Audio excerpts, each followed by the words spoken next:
दोस्तों, हम जुहू चौपाटी में आए हुए हैं और कमलेश जी हमारे मित्र हैं, पेशे से वकील हैं और आर्टिस्ट भी हैं और विद्वान आदमी हैं।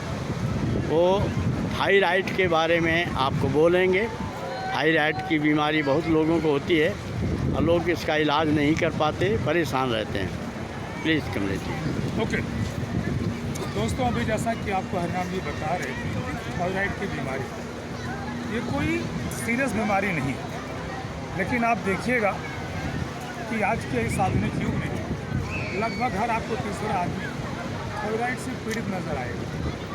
क्या आपने कभी जानने की कोशिश की है कि थायराइड जिसके बारे में कुछ वर्ष पहले कोई जानता ही नहीं था, लेकिन आज थायराइड इतनी आम बात हो गई है जिसे देखिए वो बगैर डायग्नोसिस के भी कह देगा कि यार लगता है तो कुछ थायराइड की प्रॉब्लम है।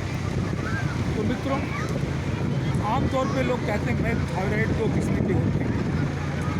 अगर आपका वज़न बढ़ते जा रहा है तो कहेंगे कि आपको मोटापा वाला थायराइड है, और इसके विपरीत अगर आपका वज़न कम होते जा रहा है तो लोग कहेंगे कि आपको वज़न कम होने वाला थायराइड है। ये क्लेमैन की बात है। एक्चुअली थायराइड गले में एक किस्म के हार्मोन्स जो सिक्रेट होते हैं, सिक्रेशन उनका होता है, स्राव होता है गले से, वो हार्मोन ही आपकी थायराइड होती है। अब थायराइड धीरे धीरे नॉर्मल लेवल से लेकर के हाइपर लेवल पे चला जाता है।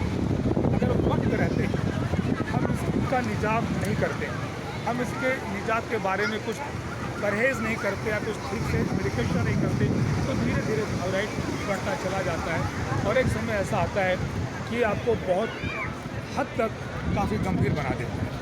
तो दोस्तों, आदमी जितना प्रकृति से दूर जाएगा उतना स्वास्थ्य को लेकर के कहीं न कहीं वो चिंतित होगा, उसका स्वास्थ्य आपको गिरता हुआ नजर आएगा। अब प्रकृति से दूर होने का मतलब क्या हुआ? प्रकृति से दूर होने का मतलब ये कि आपकी बॉडी बिल्कुल लेथार्जी हो गई, रूटीन आपका ख़राब हो गया है, न खाने का वक्त है न सोने का वक्त है। ठीक है, ये बड़ा भागता हुआ समय है, बहुत कमर्शियल एज है ये। हर आदमी सक्सेस के लिए, अपनी कामयाबी के लिए जी तोड़ करके मेहनत करता है। आप सोचें, जब तक आपका शरीर स्वस्थ रहेगा तब तक आप चलते करते हैं। ऋषि मुनियों ने भी कहा है कि शरीर चलने पर स्वस्थ रहता है और मन स्थिर रहने पर स्वस्थ रहता है। इसलिए अपने इस शरीर को आप इसको चलायमान रखिए हमेशा। कभी मत ये सोचिए कि मैं रिटायर हो चुका हूँ, ये हो चुका हूँ, मेरी जिम्मेदारियाँ ख़त्म हो चुकी हैं। जिस समय आपकी थिंकिंग आ जाएगी उसी समय से आपके स्वास्थ्य में गिरावट का होना बहुत स्वाभाविक है। ये रिटायर शब्द क्या है? आप एक पर्टिकुलर एक विशेष सर्विस से रिटायर हुए हैं। बिजनेस में कभी रिटायर होता है? ये शरीर कभी रिटायर नहीं होगा। जब तक सांस रहेगी तो शरीर चलता रहेगा। तो आप अपने दिमाग से निकाल दीजिए कि मेरी जिम्मेदारियाँ ख़त्म हो गई हैं। ये जिम्मेदारी क्या भाई? दुनिया में है, आप गृहस्थ आश्रम में रहते हैं, परिवार में रहते हैं, तो जिम्मेदारियाँ तो बनी रहेंगी। डॉक्टर की जिम्मेदारी है, वकील की जिम्मेदारी है, मजदूर की जिम्मेदारी है। ये तो बस एक बहाना है। अब सुनिए, आपको थायराइड से निजात कैसे पाया जा सकता है? जैसा कि मैंने पहले आपसे जिक्र किया कि आप प्रकृति से दूर न जाइए। खाने का जो जंक फूड आजकल चल रहा है ना, ये बहुत ही खतरनाक है। छोटे बच्चों से लेकर के बड़े तक इसके शौकीन हो गए, और जिस बिल्डिंग की फाउंडेशन ही कमज़ोर होगी तो इमारत कहाँ से बुलंद होगी? तो ख़ास करके मेरे आज के पेरेंट्स से निवेदन है कि बच्चों को जंक फूड से, होटल के भोजन से बहुत दूर रखें और घर का शुद्ध भोजन उन्हें खिलाएं। अब देखिए, अब इसमें पाइनएप्पल, अनानास है, आप इसका यूज़ कर सकते हैं, जिसमें आपको कैल्शियम और आयरन, आयोडीन ये सब मिलेंगे आपको। प्याज देखिए, अनियन इतना महत्वपूर्ण आयुर्वेदिक ये औषधि है। ऐसा कौन सा खाद्य पदार्थ है जिसमें कि प्याज का आप सेवन नहीं कर सकते? कुछ धर्मों को छोड़ करके, जहाँ पर कि लोग लहसुन और प्याज का सेवन वर्जित मानते हैं, लेकिन अगर आप देखें इसमें बहुत ही आयुर्वेदिक औषधि है, तो ये भी आपके जो थायराइड है उसके लिए काफ़ी फायदेमंद है।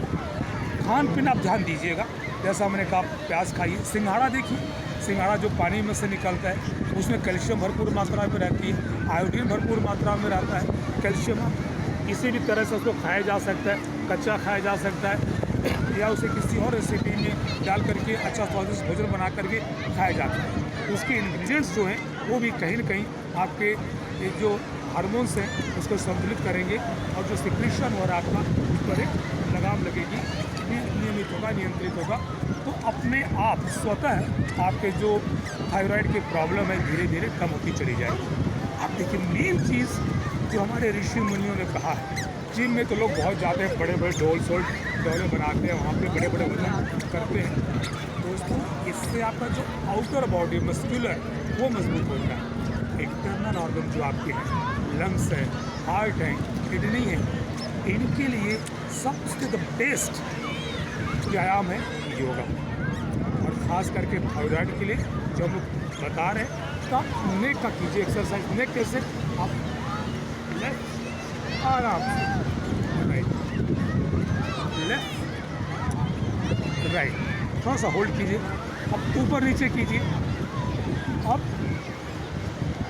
Down, up down. फिर उसी तरह से इसको आप क्लॉकवाइज और एंटी क्लॉकवाइज में लीजिए। ये देखिए स्लोली एकदम आराम से, ताकि मसल्स पे कहीं पर भी जोर ना पड़े। क्यों कीजिए ऐसे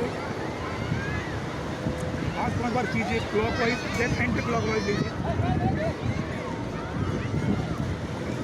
देखिए कहीं न कहीं प्रेशर आपके गले के ग्रंथियों पर पड़ेगा और गले की ग्रंथियों पर जब थोड़ा सा प्रेशर पड़ेगा, ये गले की एक्सरसाइज है। इस तरह नियमित रूप से करने से थायराइड से 100% आप निजात पा सकते हैं। बस अंततः मैं इसे कंक्लूड करना चाहूँगा इस नोट पर कि आप संतुलित भोजन कीजिए, फास्ट और जंक फूड को अवॉइड कीजिए, स्वयं भी और बच्चों के लिए भी। और नियमित तौर पर जो आयुर्वेदिक चीज़ें हैं, खास करके जो प्लांट्स हैं, औषधि हमारे जो खाद्य पदार्थ हैं, जैसा मैंने जिक्र किया, प्याज का सेवन कीजिए, गार्लिक का सेवन कीजिए भरपूर मात्रा में, पाइनएप्पल खाइए, कमल गट्टा और जो कमल की लकड़ी होती है ना, आप उसका सेवन कर सकते हैं। कमल गट्टा भी इसमें बहुत ही फ़ायदेमंद है। लेकिन सबसे फ़ायदेमंद देखिए दादा, ये वीडियो बन रहा है सूर्य प्रकाश में, समंदर का किनारा, बिल्कुल प्रदूषण नहीं, शुद्ध हवाएं हैं और एकदम से सनबाथ भी ले रहे हैं आप। ये भी कहीं न कहीं आपके पूरे शरीर को इंक्लूडिंग जो हार्मोन्स हैं, आपके थायराइड है, उसमें भी बहुत हद तक के सहायक सिद्ध होगा। आशा करता हूँ कि वीडियो आपको पसंद आएगा। धन्यवाद। जय हिंद, जय भारत।